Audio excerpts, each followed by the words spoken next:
With just about 43,000 tons of salt, hundreds of plows, and more than 6,000 miles to cover, DelDOT says it's geared up for the snowstorm. But they have a request for the public.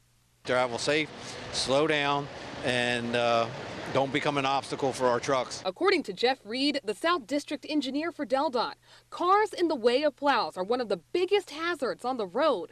The trucks weigh roughly 64,000 pounds, which is equivalent to the weight of about 7 killer whales barreling down the street. That size plow would hit a car, it would open it up like a can opener. Tim Bartman has been plowing for close to 2 decades, experiencing these scares firsthand. So to get an idea of what it's like for him behind the wheel, he let us hop inside his ride. There's a lot of things going on at one time. You got to concentrate on the plows. If you have the plow down and try to make a turn, it doesn't always turn because the plow will slide depending if there's ice on the road. And that side plow, you got to watch traffic running up on that because a lot of times they don't see that. Drivers have to listen to their radios and man all the bells and whistles. That's your plow controls. This is for the front plow, that's for the side plow. This is for your bed up and down. With his years of experience, it's fair to say Bartman knows what he's doing, but it doesn't mean he couldn't use the extra help. A lot of things you got to remember that the normal public doesn't realize. Jobina Fordson, 47 ABC. The storm is here. People have already stocked up on groceries and made preparations. Now the main focus, to stay safe.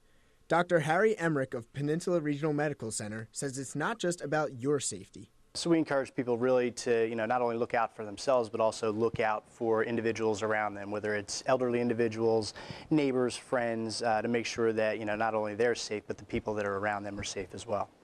And that's exactly what Ryan Weaver and his family are doing. Sure, taking care of our neighbors, just trying to make sure everybody around us is safe and well, and we just really went and took a drive just to see how things are going, and the city's on top of it. Our city employees are outstanding. And Dr. Emmerich says that the most common injuries he expects to see during the course of the storm are broken bones from slips, minor car accidents, but also people injuring themselves shoveling.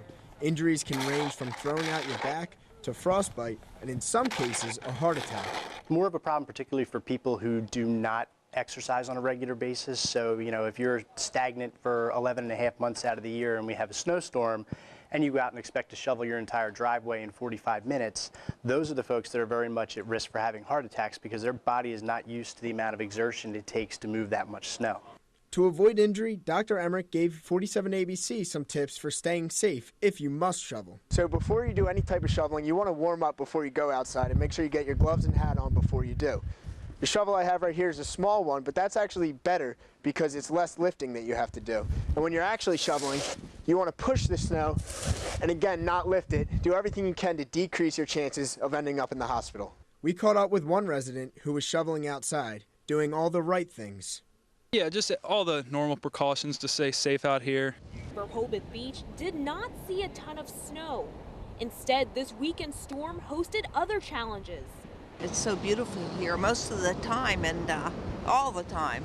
And it's just, we see so much destruction and it's sad for me anyway.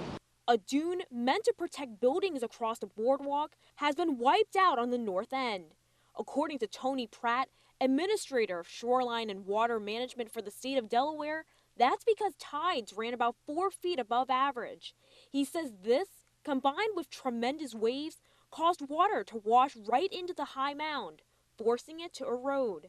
So this is an area that is now particularly vulnerable. There is no dune any longer, and so if we had a subsequent storm, there'd be very little resistance to the waves coming up and now getting into the infrastructure and the parking lot and doing some further damage. The boardwalk itself has already been piled with a generous amount of sand from the dune being knocked down. Pratt says the construction of a new structure is not expected for several months. So in the meantime, officials will have to recreate a smaller version with the sand that is available for storm protection. According to Pratt, it's going to take some time before officials know how much it's going to take to repair the dunes and recover parts of this boardwalk. The city will have to come in and pull all the sand off of here, put it back on the beach in front, and then assess it with their engineers whether there's damage that would prohibit people from walking on it. So that's why it's closed at this point. Senator Tom Carper says tens of millions of dollars have gone into building protective dunes all over Delaware. An investment through state and federal funding he says pays for itself. It won't be cheap.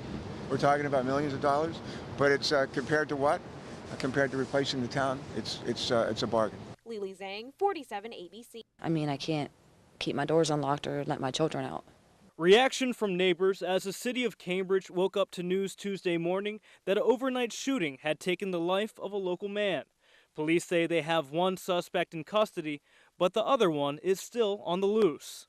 Nobody's heading home until we have a successful resolution. Police say when they arrived here on the 400 block of Willis Street that they found a taxi cab driver slumped over in his chair with the gunshot wound to his face. The caller said that they saw two suspects fleeing the scene. And when we spoke to neighbors earlier, they say that crime here isn't out of the norm. There's a lot of drug activity, gunshots going off all hours of the night. Jessica Matos lives only a few doors down from where the shooting happened. She says she knew the victim, later identified by police as 55-year-old Willie Green Johnson. Matos says she couldn't believe it when she heard he had been killed. He was very friendly, very friendly. He was always nice. I mean, I've caught in cabs a couple times and he was driving. Very friendly, very talkative. Police say the quick 911 call was critical in arresting the first suspect and that they will need more of that kind of help from citizens moving forward. People working with us in the community to keep it safer, that's what's going to finish this. Cambridge Mayor Victoria Jackson Stanley says the message needs to be clear that this type of crime will not be tolerated and that she is sure that justice will prevail in this case. In Cambridge, Julian Sador, 47 ABC.